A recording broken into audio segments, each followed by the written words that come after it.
Como parte del vínculo que tenemos desde la emisora cultural Universidad de Antioquia, sistema de radio educativa, con el Instituto de Estudios Políticos de la Universidad de Antioquia y con la Facultad de Derecho y Ciencias Políticas, pues hemos establecido un plan de trabajo cada tiempo que hay elecciones en nuestro país. Hemos tenido la experiencia en presidenciales, también en elecciones regionales, y para esta temporada 2022, no solamente en radio, sino a través de las redes sociales, tanto de facultad e instituto, queremos presentar una serie de programas en clave de información, opinión, análisis, siempre con criterio universitario en esta franja de la R57 cuando hablamos de radio, desde 1410 amplitud modulada y 101.9 FM. Y al tiempo, en nuestras señales en regiones, en cada una de ellas donde tenemos presencia, además de nuestras señales en internet, uda.edu.co, portal universitario, Radio Garden y el portal de Radios Colombia, radios.com.co.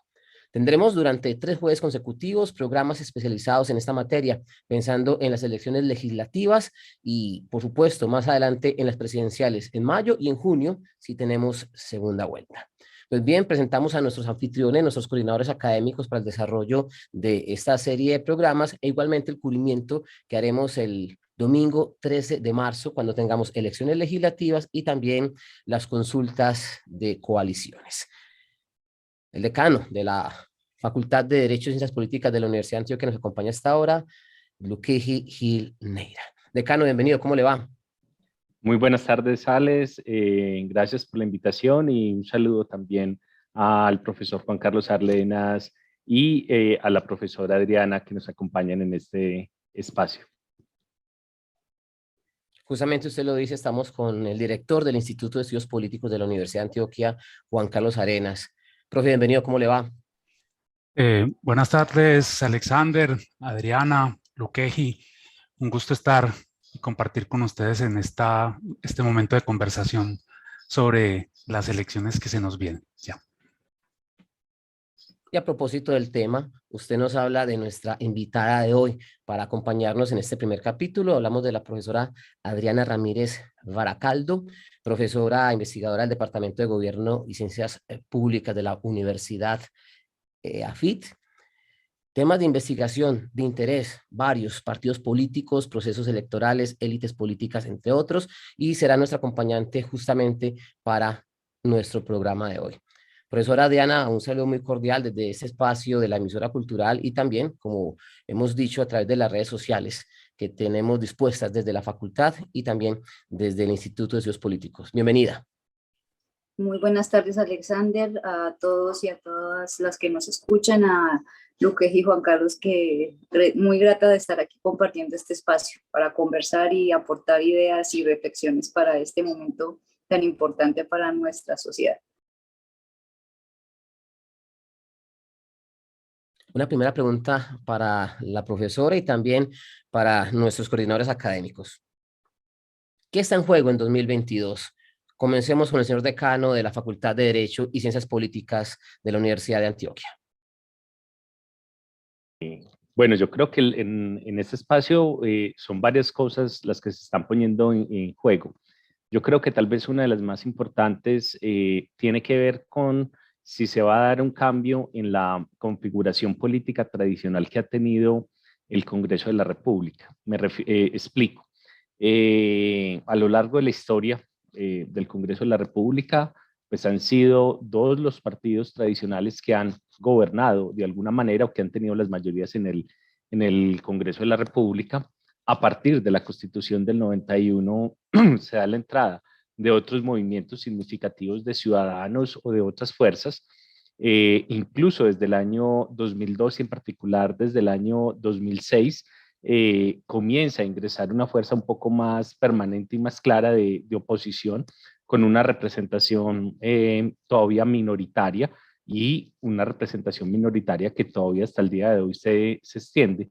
Sin embargo, hoy hay una gran inquietud por cuál va a ser la configuración de ese nuevo Congreso y si la dinámica política que está marcando el país va a llevar a que este nuevo Congreso, los partidos tradicionales, no solamente está hablando del conservador y el liberal, sino los distintos movimientos o partidos políticos que se han escindido del Partido Conservador o Partido Liberal, pero siguen manteniendo dicha, básicamente la misma identidad ideológica política, van a seguir siendo mayoría, o si por el contrario, las nuevas fuerzas que se denominan de centro o algunas fuerzas de izquierda van a estar. Ese escenario es un escenario decisivo por lo reñido de la contienda presidencial y porque va a marcar las posibilidades del nuevo presidente de tener o no o contar con mayorías para impulsar su agenda legislativa. Yo creo que ese es en primer lugar el asunto que se juega ahí. Y segundo, yo creo que hay un asunto que siempre cada elección se juega y es el tema de la legitimidad frente a la ciudadanía. No hay que desconocer que hay nosotros, el Congreso de la República es una de las instituciones que tiene menor legitimidad dentro de la ciudadanía. Existe en este momento un alto pesimismo de la ciudadanía sobre las instituciones públicas y sobre el rumbo del país, y obviamente eso probablemente se verá, o vamos a ver qué tanto se va a ver reflejada en la votación, bien sea por los bajos niveles de participación o bien sea porque la orientación de la ciudadanía vaya a otras fuerzas diferentes a las tradicionales. Yo dejaría ahí para dar un espacio también a mis compañeros para que expongan otros puntos.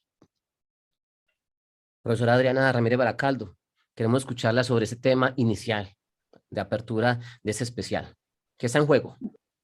Alexander, muchas gracias. Sí, yo creo que yo destacaría tres cosas en buena parte a partir de lo que señaló ya Luqueji, y empezaría por una de las que yo veo como más sensibles en clave del debate público, de la construcción del espacio público, y es la inclusión de nuevas perspectivas en clave de sociedad, de esas formas en las que ciertas poblaciones, ciertas comunidades o ciertos colectivos tienen una concepción de sociedad colombiana. Y en ese sentido, por ejemplo, la sensibilidad mayor en la que algunas de estos colectivos nos están poniendo a reflexionar acerca de las decisiones que tenemos que tomar hoy en clave de cuidado del medio ambiente, protección a los recursos naturales no renovables. Y son cuestiones en las que no podemos seguir, digamos, mirando para otro lado. Ya tenemos un llamado a nivel de humanidad, y ya creo que aquí ya es una superación de posturas ambientalistas o antiambientalistas, sino es un asunto de supervivencia del conjunto de toda la humanidad. Entonces, y de cómo lograr ese balance con el entorno del cual nos proveemos de absolutamente todo. Entonces creo que es una de las cuestiones más sensibles en clave de esa inclusión de esas nuevas perspectivas, o más bien la renovada forma de ver estas perspectivas de sociedad por cuenta principalmente de la población joven. Creo que una de las cuestiones que más están haciendo resonar sus inquietudes acerca de la visibilidad que se requiere en esta temática, pero también la inclusión a ciertas poblaciones que por cuenta de diferentes condiciones, bien sea de origen étnico o de condiciones socioeconómicas, han estado muy marginados o marginados de las tomas de decisiones y del tipo de decisiones que se han tomado. Creo que aquí no es para nadie un secreto el asunto de la relevancia que ha tomado la población LGTBIQ y más, y esto es un asunto del cual tampoco, digamos, va a ser mucho más difícil mirar para otro lado y no tomar una posición más allá de que sea a favor o en contra, sino de qué cuestiones son las que hay que tomar en consideración en clave de esta nueva configuración. Un poco a partir de lo que decía Luqueji, es el asunto sobre la reflexión. Creo que todos los ciudadanos en este momento nos debería estar planteando una reflexión sobre los pesos y contrapesos entre el Poder Ejecutivo y el Poder Legislativo. Creo que la etapa que vivimos con la pandemia y la configuración, como decía Luqueji, una configuración que no dio espacio para realizar un verdadero diálogo y debate respecto a ciertas y muchas decisiones que se tomaron durante este periodo, creo que nos da un espacio para pensarnos, y en la primera invitación es que en las elecciones de Congreso no nos quedemos en casa, porque es un espacio de representación, un ámbito colegiado de representación muy importante, que es el que le da sentido a la existencia de pesos y contrapesos del legislativo hacia el ejecutivo, para que pues se tenga, cuando se toman decisiones desde el ejecutivo, también se tengan en cuenta otras lecturas y otras preocupaciones que van a tener asiento en el Congreso, ¿no? Entonces yo creo que esa sería como la segunda cuestión que yo creo que está en juego en estas elecciones, tanto a nivel de Congreso como también a nivel de presidencia. Y una tercera cuestión que yo considero que está en juego es un balance que tenemos que hacer como sociedad, como ciudadanos, como ciudadanía, es respecto a esta renombrada, el beneficio de lo mucho que se propagó la idea de la necesidad de la renovación en los ámbitos de representación. Se habló mucho sobre los beneficios y la necesidad de una renovación.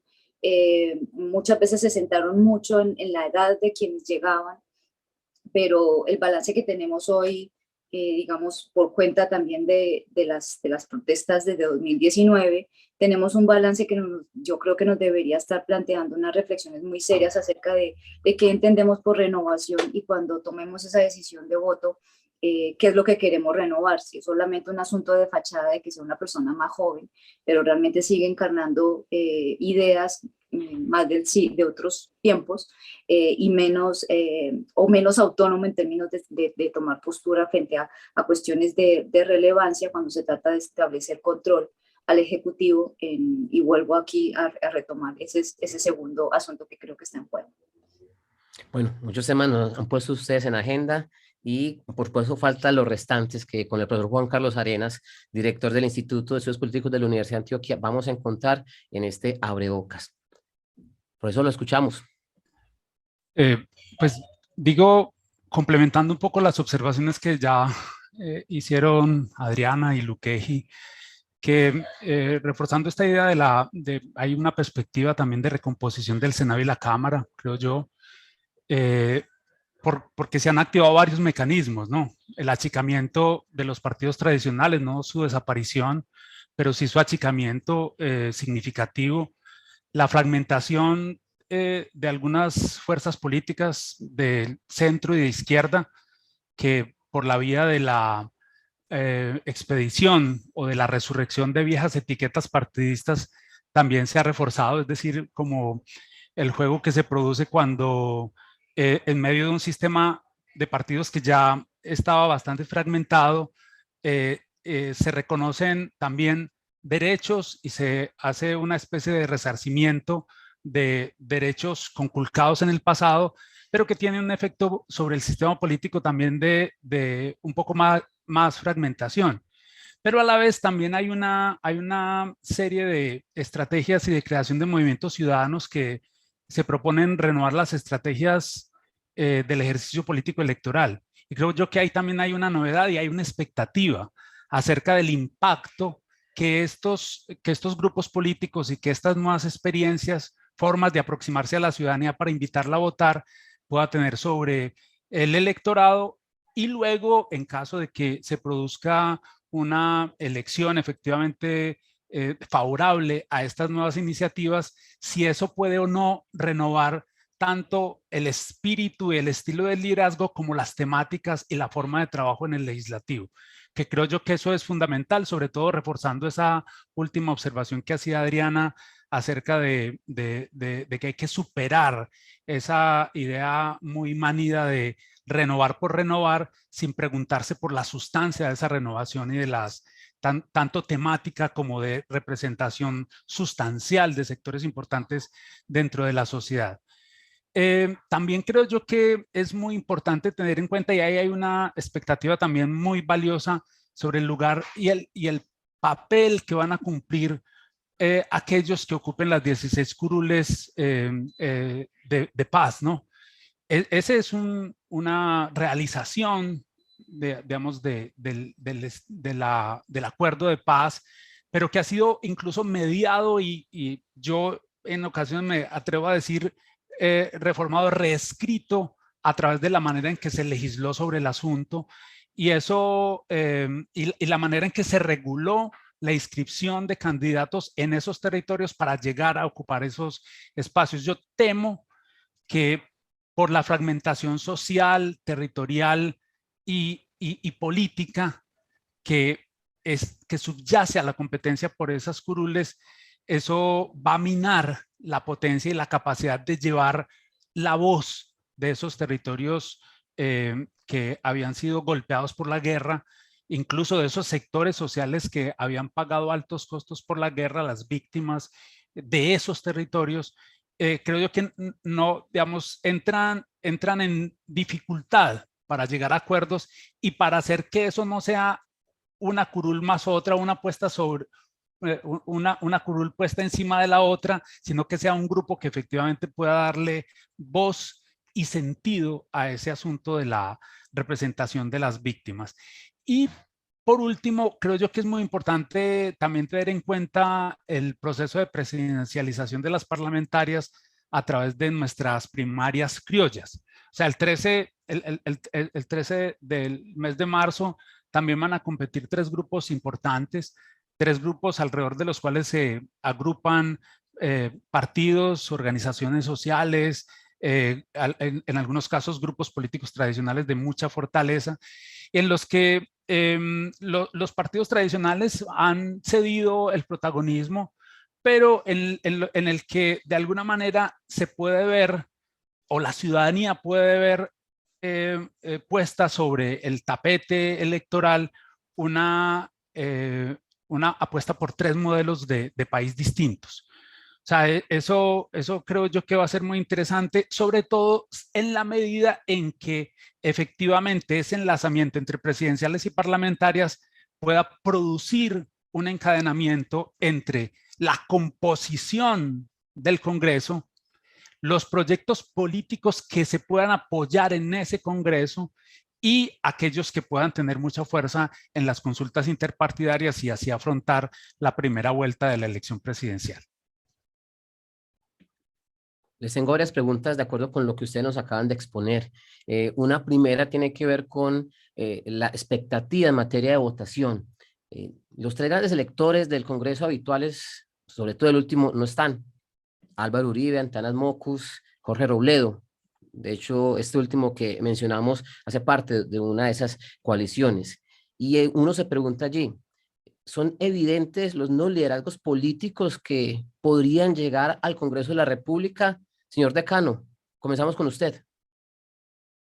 No, yo creo que muy distinto a cómo se planteó la elección hace 4 años, en términos de por lo menos unas cabezas de lista que claramente impulsaran las listas de esos partidos, en el caso de Álvaro Uribe, en el caso del profesor Antanas Mockus, en el caso de Jorge Robledo, etcétera, ¿cierto? Que eran claramente cabezas, el mismo Gustavo Petro, que eran claramente cabezas de lista que tenían una presencia importante a nivel nacional. Hoy en día pareciera que las listas se están jugando más, es el concepto, un poco en lo que decía el profesor Juan Carlos Arenas, unas presidenciales anticipadas o una especie de primarias presidenciales. Por ejemplo, en el caso particular de la lista del Pacto Histórico, aunque no tienen un candidato presidencial, pues obviamente ahí, y aunque el Gustavo Petro no se encuentra inscrito dentro de la lista dentro del Pacto Histórico, aparece como la lista que respalda de alguna manera o mayoritariamente a Gustavo Petro y a el resto de personas que integran el Pacto Histórico. Lo mismo pareciera suceder en el caso del Centro Democrático, a pesar de que no existe en este caso la figura de Álvaro Uribe que está ahí, pues sigue apareciendo como la lista del Centro Democrático del partido de Álvaro Uribe Vélez. Es factible que uno considere que la votación pueda disminuir en la medida en que no se encuentran estas figuras y la gente, al no tener esas figuras por qué votar, pues aumenta el nivel de abstención. Esa puede ser una hipótesis factible en este caso, que se vaya a desarrollar. Sin embargo, hay que tener en cuenta algo. El hecho de que se vayan a realizar consultas presidenciales puede ser un factor que motive la participación. Y 2, hay un factor que se ha generado y que no se puede desconocer, y es que en lo que ha ocurrido en los últimos 4 años en Colombia, particularmente una movilización intensa a finales del año 2019, y otra movilización intensa en abril del año pasado, en 2021, esta última en medio de pandemias, y un sentimiento fuerte de la ciudadanía en términos de frustración, puede eventualmente generar un efecto de ir a votar, ¿cierto?, por otro tipo de listas. Y entonces ahí, pues una de las preguntas que vendrá hacia el futuro será en esa configuración del Congreso de la República, ¿cómo irá a ser? Esa pues en particular sería mi visión frente al asunto. Profesor Juan Carlos, un tema puntual, lo que acaba de decir el decano con relación a cómo las consultas pueden jalonar gente a las urnas. ¿Usted cree que ese será un factor que nos llevará a contar muchos más votos el 13 de marzo? Pues yo creo que las elecciones del 13 de marzo van a tener primero un pequeño aumento, digamos, un pequeño crecimiento natural de la votación por el incremento en un poco más de 2,5 millones tal vez del censo.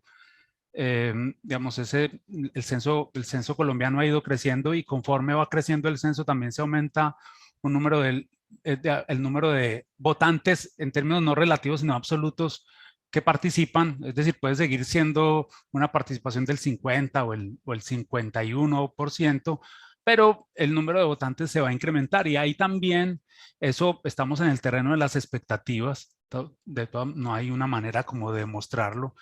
Pero si pensamos en que la movilización social que ha tenido el país durante estos últimos 2 y 3 años ha estado acompañada por cierto espíritu dentro de esa misma movilización social que ha llamado a quienes han salido a las calles, les ha llamado la atención sobre la importancia también de las elecciones. Entonces, en eso, tanto en población joven y en otro conjunto de activistas sociales, puede calar y activar un mecanismo de movilización político-electoral. Yo creo que el otro factor que también importa es precisamente la fortaleza de estas 3 coaliciones, ¿no? Incluso la fortaleza de no tenerla en las elecciones del 13 de marzo, es decir, si ellas resultan un fiasco, efectivamente los que las están encabezando, los que las integran, pueden ir despachándose de una vez para la casa, porque finalmente es digamos, esa concurrencia de elecciones parlamentarias y de consultas internas impide sacar la disculpa que normalmente se saca cuando se hacen consultas internas de partidos, de que es que no estaba toda la maquinaria y toda la estructura de los partidos funcionando alrededor de esas consultas. Yo creo que no.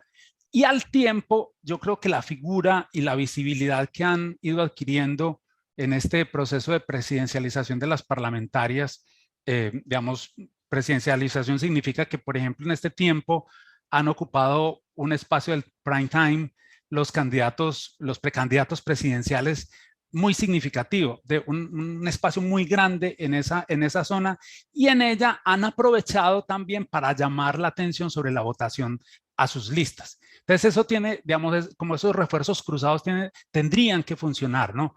Igual sigo diciendo que esto es en términos de expectativas, y serán ellos los que tienen que demostrar que el enclave que han ido construyendo de aspiraciones alrededor de aspiraciones que se juntaron en una consulta interna y listas que se construyeron con el espíritu de fortalecer su presencia parlamentaria, sí va a funcionar. Ahora, la otra expectativa que yo creo que es más o menos cierta es también la de aquellos que no pusieron sus nombres a jugar en esta consulta del 13 de marzo, ¿no? Los candidatos, algunos con alguna fortaleza en las encuestas, como Rodolfo Hernández, otros con menos fortaleza en las encuestas, como el candidato Zuluaga, pero con partido, ¿cierto? En las que también ellos, sin embargo, estarán atentos de esos resultados, porque dependiendo de si son magros o abultados los apoyos a estas consultas internas, ellos podrán utilizar esos guarismos para producir mensajes después del 13 de marzo acerca de sus posibilidades en las elecciones presidenciales del mes de mayo. Profesora Adriana, hablando de ese denominado descrédito de los partidos, lo que ha significado las movilizaciones sociales 2019-2021, uno diría que en expectativa esa renovación del Congreso sí podría darse en términos amplios. ¿O usted qué opina frente a todos los factores que hay en juego, que incluso usted nos estaba hablando al inicio de esta conversación cuando hablaba de los pesos y contrapesos? Yo creo que hay varios elementos contextuales que hay que tomar en consideración y no me arriesgo tanto a sentar una posición al respecto. Creo que por ejemplo, hay unas nuevas formas de liderazgo en donde los que ocuparon cargos en el Congreso en este momento se están fogueando ya directamente para saber si los electores les van a renovar en su posición política. Y creo que en ese sentido, estas personas que entraron a través de una lista cerrada se están poniendo a prueba. Creo que es una forma con la cual pueden empezar a tener una lectura más autónoma acerca de lo que espera la ciudadanía en clave de representación. Creo que en ese sentido, si estas personas que ya ocuparon cargos en el anterior Congreso y obtienen la continuidad en sus cargos, sea en Cámara o sea a nivel de Senado, o hagan el cambio de una Cámara a otra, creo que el peso en términos de la sanción ciudadana podría ser mayor, porque en este caso han tenido que hacer un esfuerzo, o están haciendo un esfuerzo mayor en términos de campaña. Y creo que ahí es donde están teniendo una aproximación más, diría yo, más certera, más cercana acerca de lo que está pasando en la ciudadanía, ¿no? De las inquietudes que tiene la ciudadanía, las expectativas que tiene la ciudadanía. Creo que en ese sentido, la responsabilidad, si llegan a conseguir la continuidad de sus cargos, el sentido del control político va a ser mucho mayor que lo que fue si antes, cuando entraron a través de una lista cerrada. Y creo que en ese sentido también la estructura de la boleta electoral de este año, la forma como se va a poder votar, creo que también eso podría ser un incentivo en clave de generar un mayor entusiasmo, porque de pronto las confusiones que generaba las otras formas de voto antes no están tan presentes en esta oportunidad con la nueva tarjeta y las nuevas modalidades con las cuales se va a atribuir un voto válido. Entonces creo que en ese sentido me entronco un poco con lo que se hablaba antes acerca de si más o menos votos. Creo que hay varios elementos. Creo que también el otro está el hecho de que las redes sociales han empezado a tomar más fuerza. Creo que a través de las redes sociales los políticos están contando qué fue lo que hicieron con ese ánimo de que la gente les renueve ese voto, esa posibilidad de continuar ese cargo o ascender a otra cámara. Entonces yo creo que ahí hay varios elementos que no me permiten establecer una especulación, una inferencia así como muy arriesgada de cómo va a ser, pero yo pensaría en clave de lo que es de la pregunta que me acabas de plantear. Yo creo que en clave de control político de la responsabilidad del Congreso, yo yo desearía que los ciudadanos tomen estas decisiones y le renueven o no le renueven a determinados políticos o políticas su cargo a partir de que también hicieron la labor y si sienten que realmente les están comunicando de forma efectiva qué fue lo que hicieron y cómo lo hicieron y por qué no lo hicieron. Porque las redes creo que si bien en este momento están tomando un protagonismo, yo diría un poco superficial, creo que también en algunos casos los están utilizando con esa intención de mostrar qué fue lo que hicieron y de demostrar a sus electores que respondieron a sus expectativas, y creo que ahí también podríamos llegar a contar con que los ciudadanos se sientan más entusiasmados por realizar su labor. En este caso, pues hacer un voto mucho más consciente. Hoy hablamos de partidor electoral en este espacio de la emisora cultural y también de la Facultad de Derecho y Ciencias Políticas de la Universidad de Antioquia, al igual que del Instituto de Estudios Políticos de nuestra alma mater. Y, por supuesto, las reglas de juego. Señor decano, ¿están claras? Cada 4 años, cuando tenemos elecciones de Congreso, hemos tenido novedades por reformas que se han hecho de carácter electoral. Citaba el director del Instituto de Estudios Políticos como una novedad importante las circunscripciones transitorias especiales de paz y el papel que pueden jugar en la configuración de la Cámara de Representantes, además por lo que representan o van a representar esos 16 o esas 16 representantes a la Cámara. Pero las reglas están claras de lo que está en juego y de cómo vamos a votar los colombianos y colombianas el próximo 13 de marzo. A ver, en teoría las reglas estarían supuestamente claras, pero hay que hacer como varias precisiones. Uno, en este caso, hay que tener en cuenta que es el segundo periodo legislativo en el cual se da aplicación a los acuerdos de paz suscritos entre el gobierno y las FARC, y eso implica que lo que hoy se llama, lo que era antes las FARC, ahora Partido de los Comunes, pues tiene una representación mínima asegurada en el Congreso de la República. Están también las 16 curules que representarían a las zonas rurales más afectadas por el conflicto armado en Colombia, pero la dinámica de esas 16 curules, de cómo se vayan a generar, pues obviamente va a ser objeto de un análisis mucho más detallado en la medida en que son pues, 16 curules que son significativas para efectos de quórum y para efectos de toma de decisiones, pero la dinámica, o por lo menos lo que se ha advertido desde un inicio, es que la dinámica no respondió tanto a la inscripción de víctimas, sino de incluso muchas fuerzas tradicionales que aprovechando esa circunscripción especial, pues se han planteado allí. Entonces, eso dará lugar a que como son circunscripciones tan particulares, tan mínimas y tan especiales, pues habrá que analizar ese fenómeno con detenimiento. El otro aspecto tiene que ver con el código electoral aprobado en el año 2020. Ese código electoral aprobado en el año 2020, en términos generales, pues la mayoría de las fuerzas políticas habían considerado que era un código que pasaba un examen de asequibilidad, pero sin embargo habían observaciones frente a algunos artículos de ese código electoral.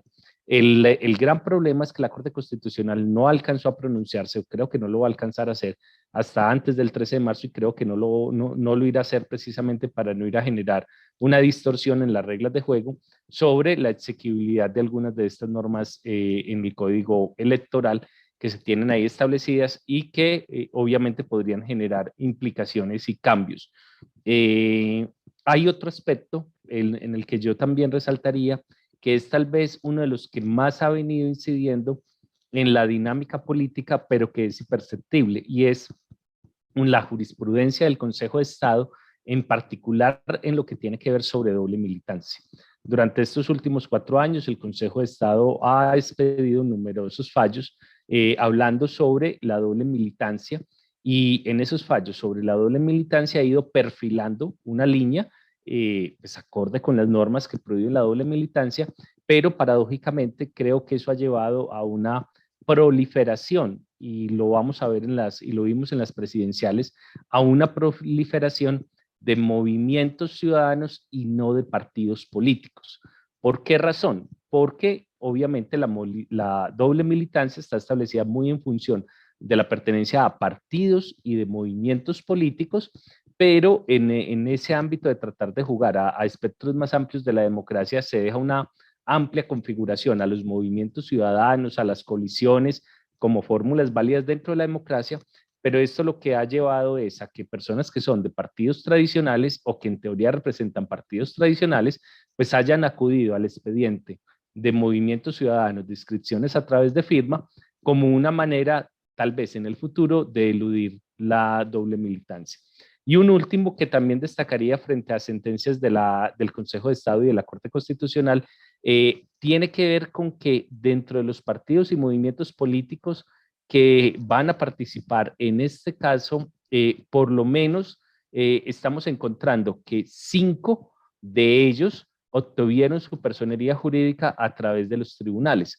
Me refiero en particular, por ejemplo, al Partido Verde Oxígeno, ¿cierto? El Partido Ingrid Betancourt, al Partido Comunista Colombiano, al Movimiento de Salvación Nacional, al Movimiento de Colombia Humana, al Movimiento de Nuevo Liberalismo, en los cuales los tribunales, por distintas razones, bien sea porque consideraron que se había presentado un genocidio o bien sea porque se había presentado un hecho delictivo que había llevado a la desaparición o la extinción de la personalidad jurídica, han revivido, ¿cierto?, estos partidos. Entonces estamos teniendo 5 partidos o movimientos políticos que no estaban en el 2018, que se han revivido a través de tribunales, con sentencias obviamente que se pueden analizar a la luz de un derecho a la reparación, o se pueden mirar a la luz de otras dinámicas, pero que obviamente inciden. Y si uno analiza parte, digámoslo así, de estas curules que se reviven, pues eso le ha permitido, de esos partidos y movimientos que se reviven, pues eso le ha permitido volver a jugar a viejos actores de la política que ya no tenían su espacio en otros partidos y movimientos políticos, y generar nuevas dinámicas y de agrupaciones. Y esto también obviamente incide en las reglas de juego. Profesora Adriana, volviendo con usted a propósito de partidos políticos y de los titulares que el decano y el director del Instituto de Estudios Políticos nos presentaban, el descrédito de los partidos, el tema de lo que significa el código electoral, la doble militancia, de cómo se utiliza muchas veces por algunas candidatas y candidatos.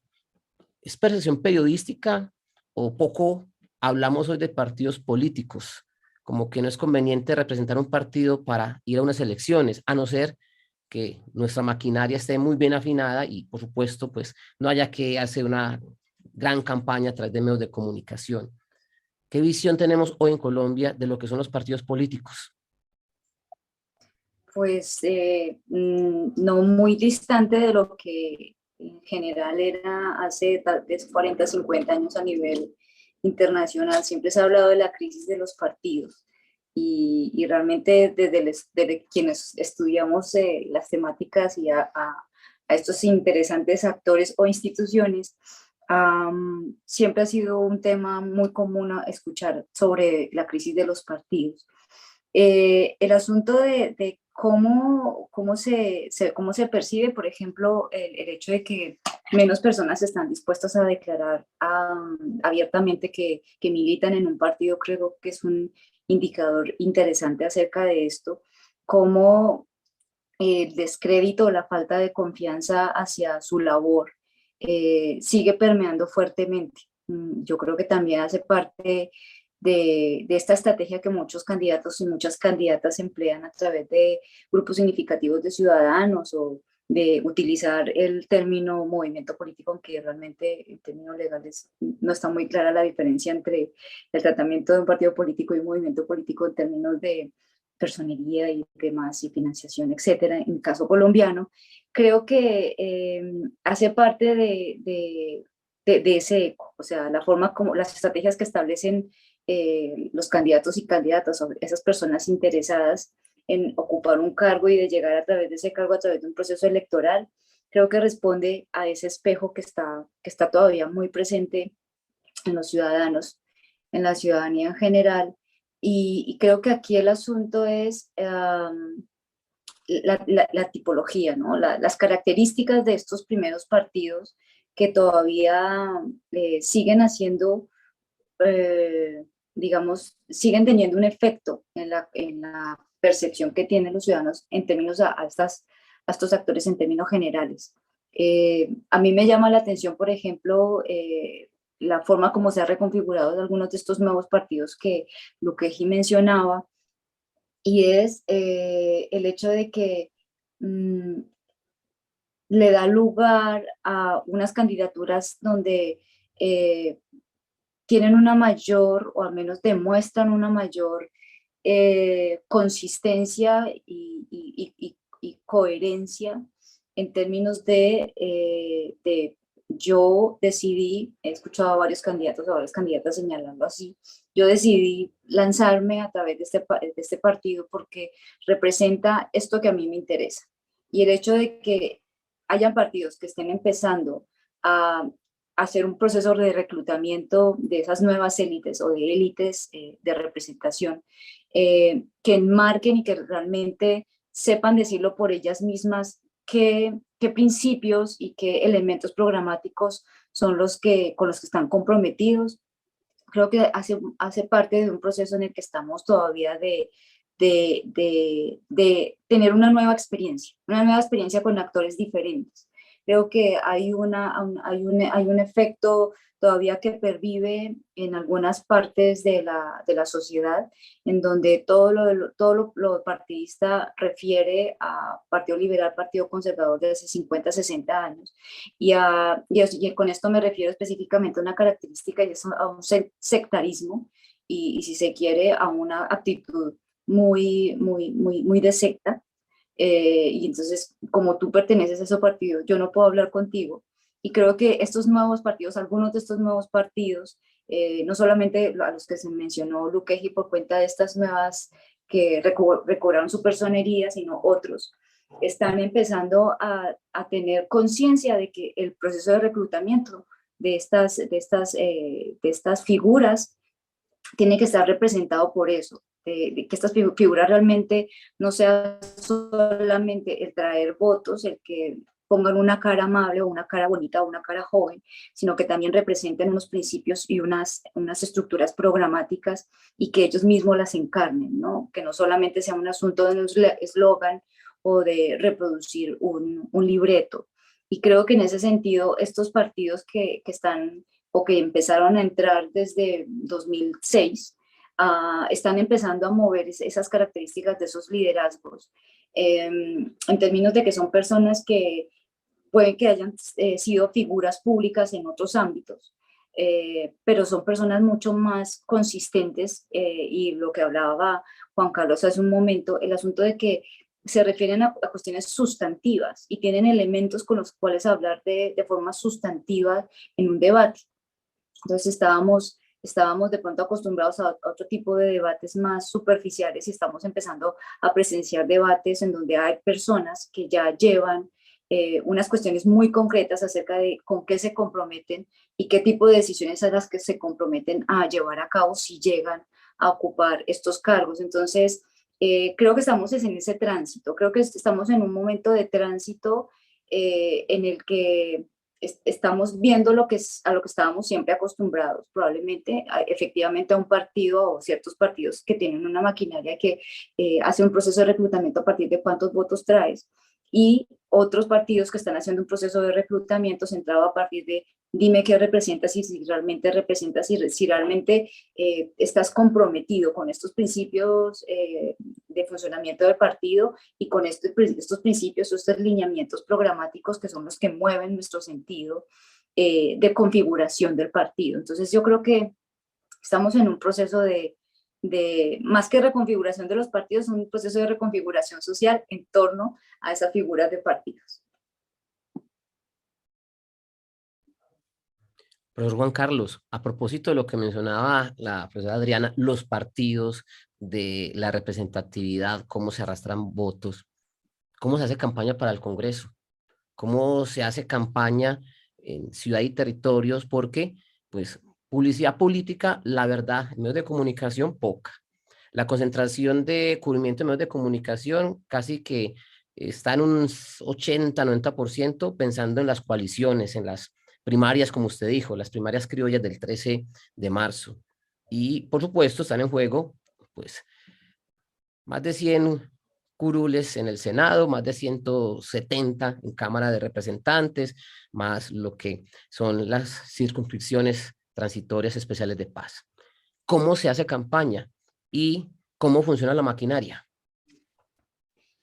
Sí, esa es una pregunta que que no puede tener una respuesta sencilla, pero creo que hay varias cosas que se pueden decir aquí de manera, digamos, como describiendo un poco el proceso, ¿no? Uno es que, digamos, los políticos y en este sistema nuestro, la carga de la campaña está montada sobre la espalda de los candidatos individualmente considerados y mucho menos sobre el partido.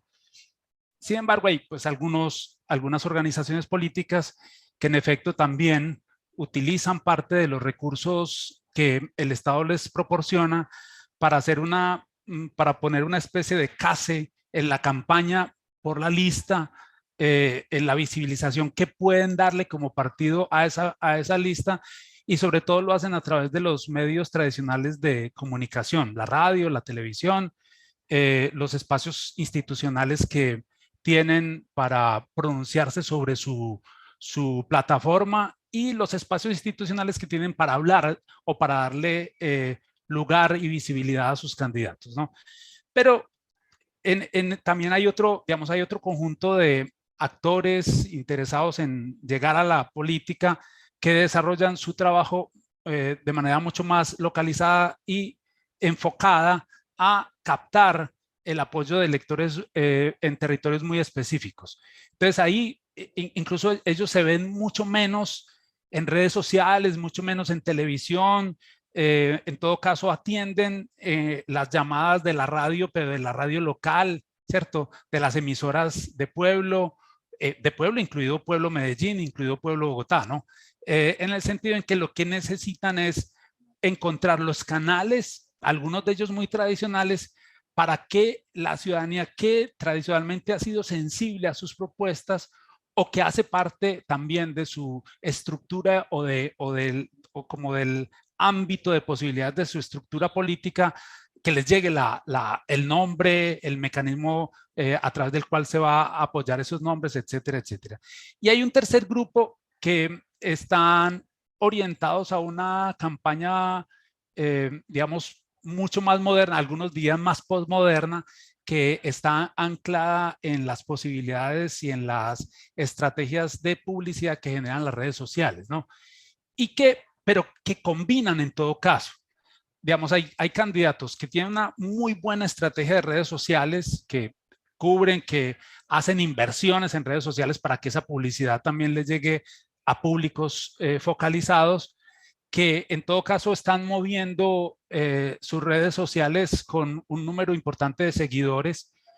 También los seguidores, sobre todo en Facebook y en Twitter, son una posibilidad también de potenciar visibilidad, pero que además combinan eso con trabajo callejero, ¿no? Con ir a los pueblos, es decir, hay una especie, como dicen en alguna parte de la literatura, como uso de doble pantalla, ¿no? O sea, lo que hacen en la calle, lo que hacen en el barrio, las entrevistas que dan a los medios de comunicación o los foros en los que participan, los reproducen en sus redes sociales, tratando de incrementar, de reforzar, de hacer la tarea de postularse como la mejor alternativa, etcétera, etcétera. Entonces, de eso, obviamente, no hay una fórmula matemática precisa para decir, si usted lo hace de este modo, va a obtener un resultado favorable, pero en todo caso, yo sí creo que hay una, digamos, hay una escala en la que, dependiendo también de la cantidad de trabajo, de la intensidad de recursos que se utilicen, también puede tenerse la expectativa de obtener unos buenos resultados electorales. Yo estaba revisando en estos días los librillos que acompañan o que van a acompañar el tarjetón electoral, partido por partido. Ustedes ven que, por ejemplo, para Senado no son tantos los partidos, aunque sí son muchos los candidatos. Y ahí veía o podía identificar gente que tiene mucha tradición política, que están por la reelección, etcétera, pero algunos que son para el común de la ciudadanía que ve pues que escucha la radio, que ve la televisión o está atenta a las redes sociales, que son muy invisibles.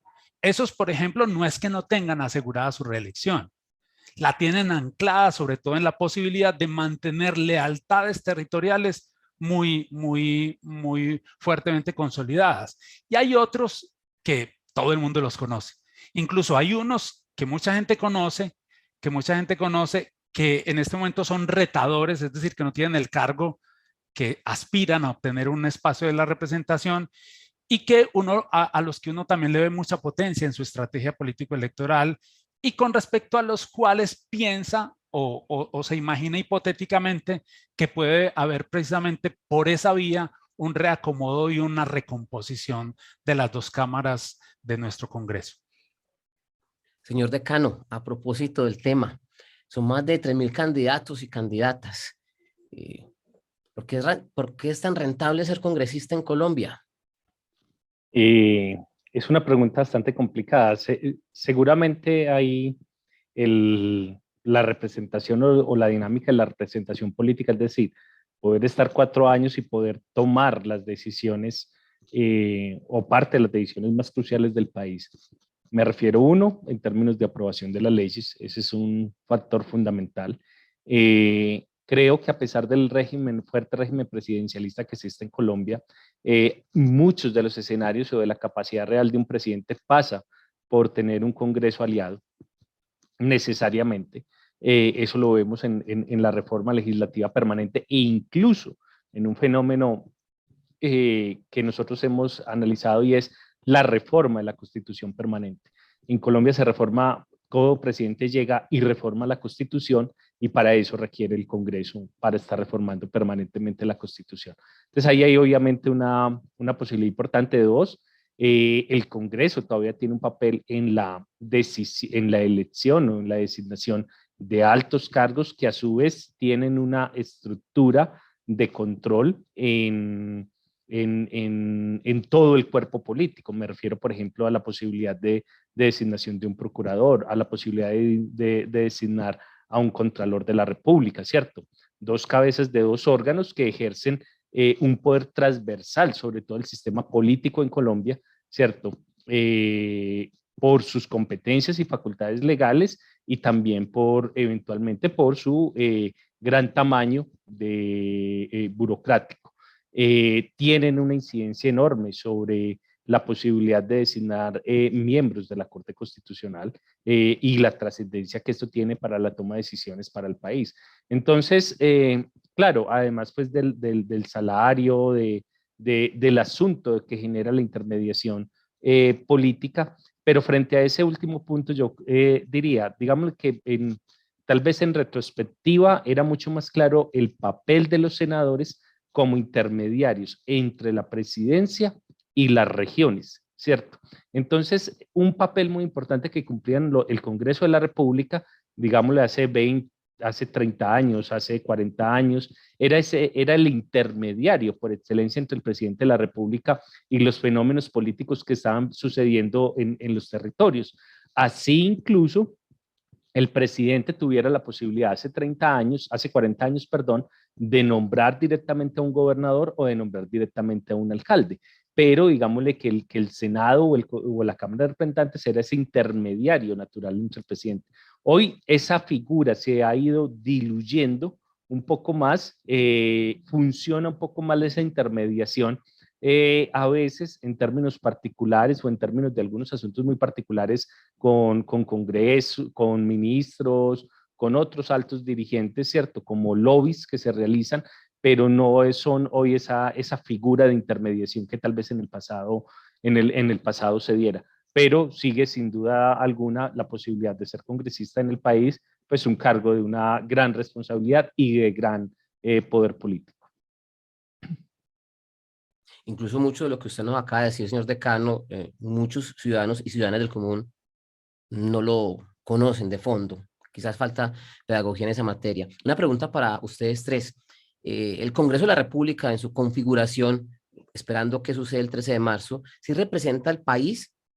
Básicamente es porque hace 8 años el Senado de la República, 52 senadores y senadoras eran entre Antioquia, Bogotá, Valle y Atlántico. O sea, la mitad del Senado estaba concentrada en 4 ciudades. Y por supuesto, sabemos que la Cámara de Representantes tiene, por supuesto, representatividad todo el país. Pero, ¿ustedes consideran que por las dinámicas políticas el Congreso de la República sí representa la totalidad del país? Profesora Adriana, la escuchamos usted primero. Esta pregunta es un debate profundo en términos institucionales, porque uno podría esperar, o más bien, uno esperaría que el Congreso represente al país en términos de estas perspectivas de sociedad, más en términos de esa representación sustantiva, en términos de los contenidos, en términos de hacia dónde quiere ir la sociedad. Pero la pregunta que tú planteas es en clave de territorial. Si realmente el hecho de que un porcentaje de congresistas que concentran un porcentaje representativo del total de las curules, están definidas, ahí el número de las curules están definidas por cada departamento, en cada caso de la Cámara, están definidas pues por la población y por una serie de lineamientos constitucionales sobre los cuales yo no sé si estamos preparados para plantear una reflexión en torno a darle mayor representatividad en términos de Cámara, a nivel de Cámara, a departamentos que todavía siguen manteniendo apenas 2 curules como representación, pese a que son departamentos de una gran relevancia, tanto en términos de, por ejemplo, hablo de los llanos orientales, en términos de producción, por ejemplo, de ciertas, en términos de ciertos recursos que se extraen desde los llanos,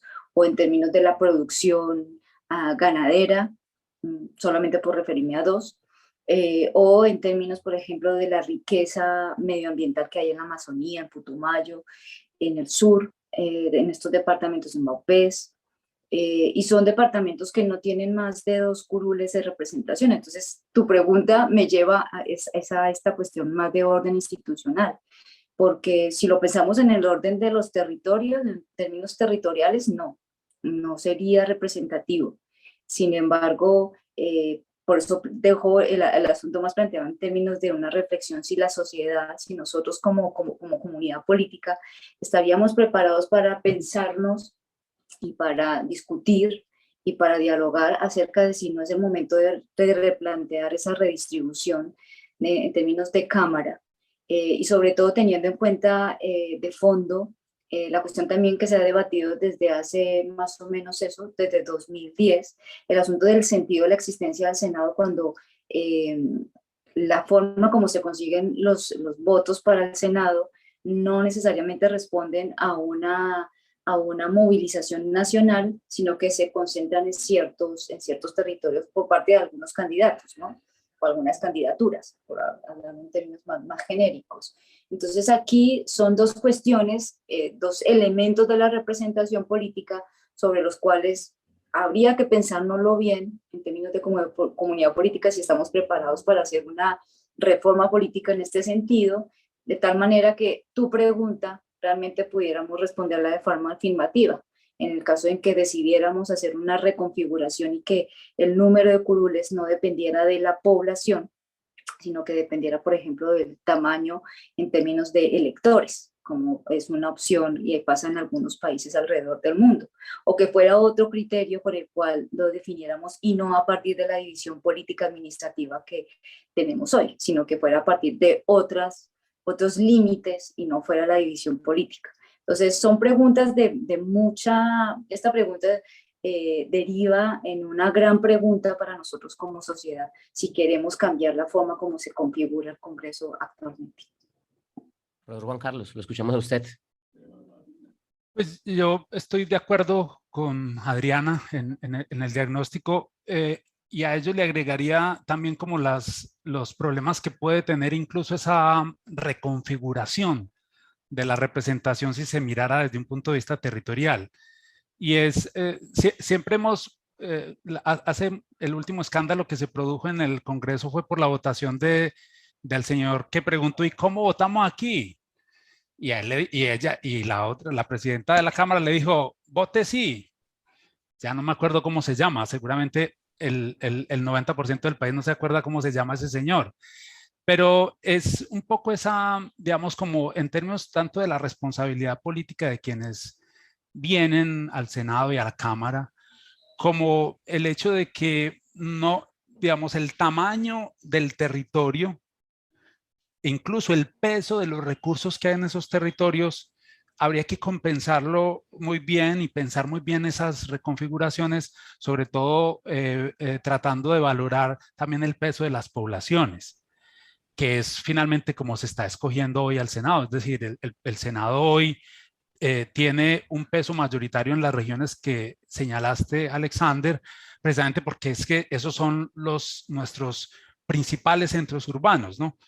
Y en efecto, uno dice que en términos de representatividad se está tomando en cuenta un número significativo de ciudadanos, el voto, el decir, el deseo de un número significativo de ciudadanos, y se deja para la Cámara la representación, a veces marginal, pero no insignificante, de estas zonas del país en las que el número de poblaciones, digamos, la población es menor, aunque los territorios sean muy vastos, ¿no? Entonces yo creo que ahí sigue habiendo un problema y una discusión que en términos institucionales tiene muchas aristas y que puede tener ventajas y desventajas de las que habría que ser conscientes a la hora de hacer un arreglo institucional distinto. Algunos incluso, tal vez el senador Sudarsky, yo no sé si todavía es senador, quien fue senador tal vez del Partido Verde, un experto, un académico también como en esos temas, ha propuesto había propuesto y había movido la posibilidad de hacer una reforma electoral en la que se trabajara más por circunscripciones electorales muy pequeñas, ¿no? Muy pequeñas, que haya posibilidad como de activar ciertos mecanismos de responsabilización política a esos senadores o a esos representantes, que creo yo que es una cosa bien intencionada, aunque de todas maneras habría que advertir que eso no siempre resuelve todos los problemas, sobre todo los problemas de corrupción y de tráfico de influencias. Porque si usted mira bien el modelo en el que mejor funciona esa representación casi que de políticos muy conocidos por sus electores, ¿cierto? Son sistemas en los que, en todo caso, parte fundamental del poder de esos políticos está en el reparto de favores, ¿no? En lo que llaman los gringos el pork barrel, ¿cierto? En la distribución aquí los llamaríamos cupos indicativos, pero pues sería de manera mucho más directa, en la que en los distritos donde se vota, una manera de valorar al congresista o al representante es por los recursos que lleva el distrito.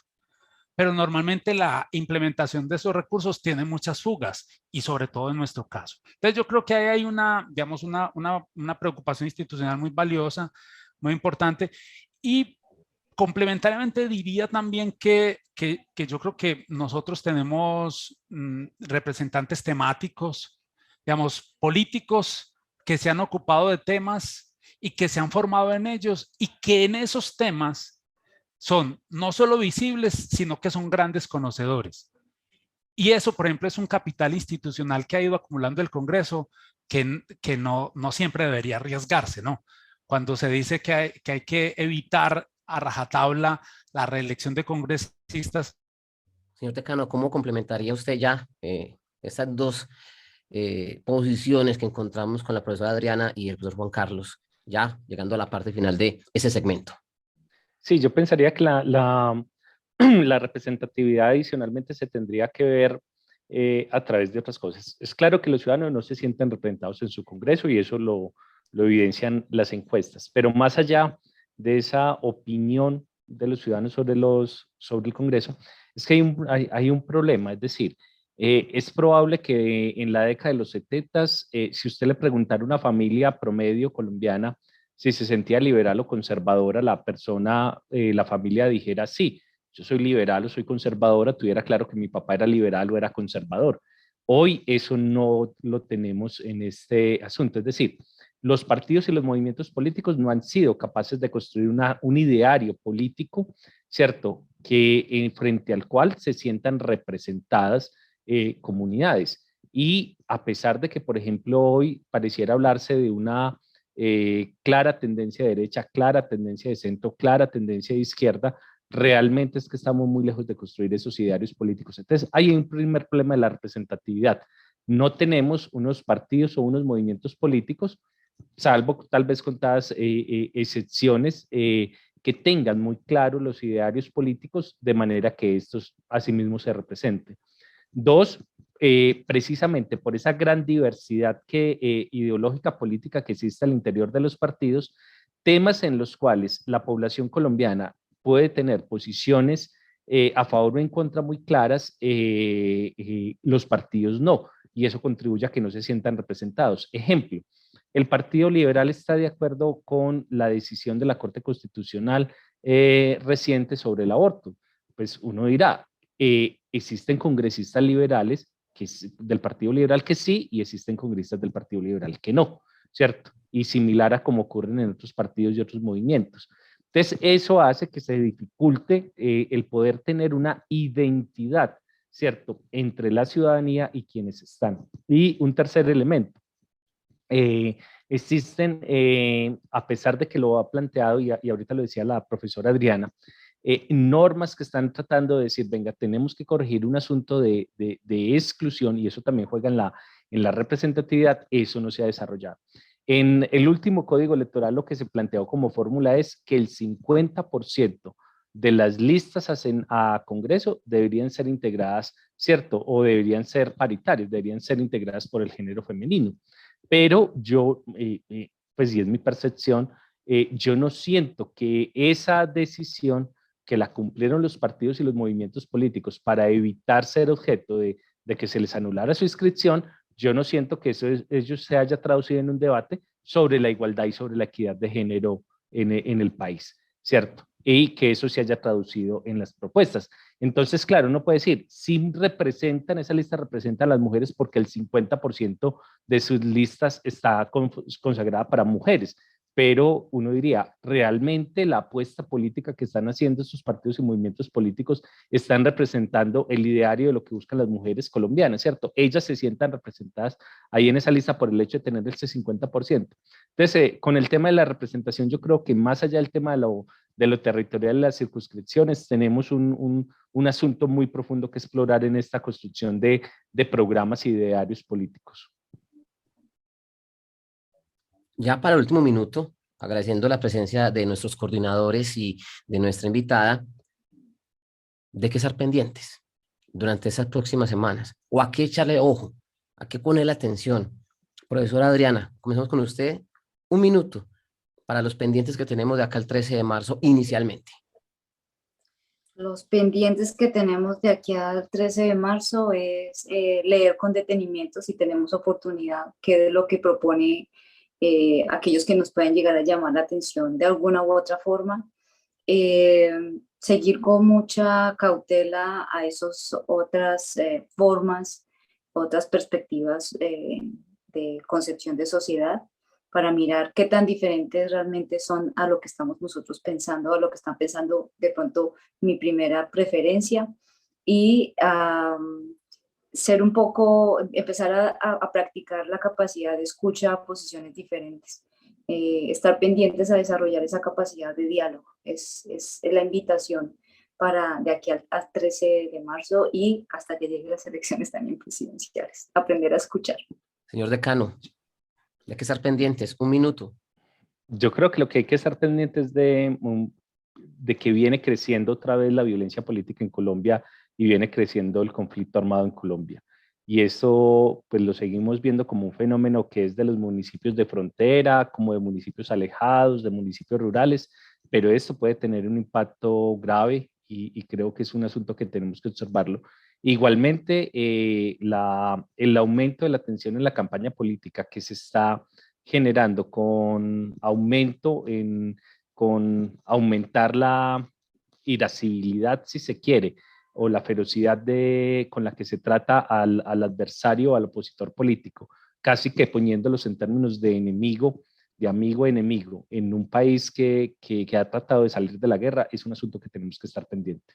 Yo le agregaría a esto, Alexander y Adriana y Luqueji, que tenemos que estar pendientes de las garantías institucionales de quienes administran las elecciones, ¿no?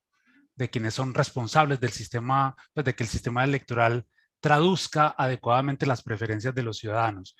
Yo creo en esto no solamente digamos, porque no es bueno estimular la desconfianza de quienes están participando en la contienda, y porque también se debe demandar garantías, digamos las internas, endógenas, que el registrador, que el Consejo Nacional Electoral, que los registradores en todos los municipios y localidades ofrezcan garantías plenas para que los distintos competidores puedan en efecto reconocer esos resultados, ya les sean favorables o les sean adversos, ¿no?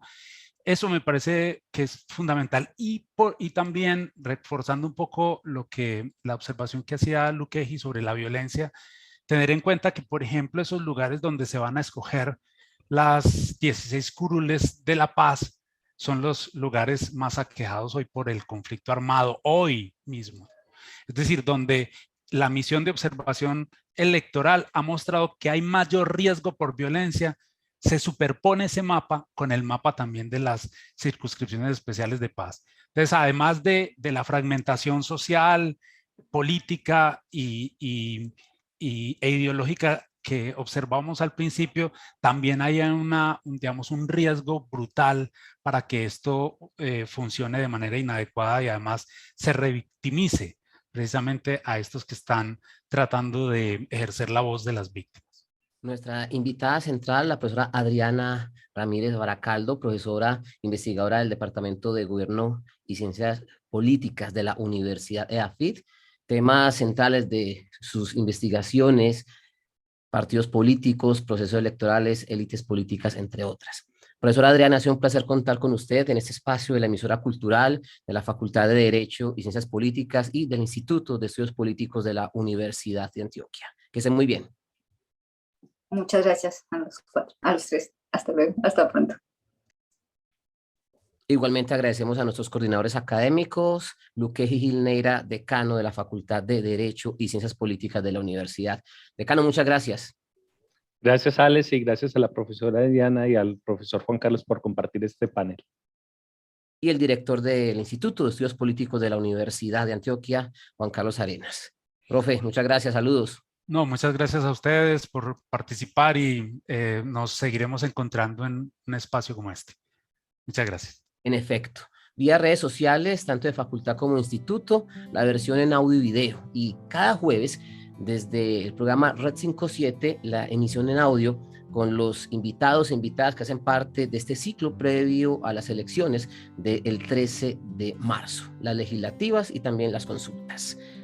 Vamos a una pausa en la emisora cultural y, por supuesto, la invitación para que continúen con cada uno de nuestros contenidos.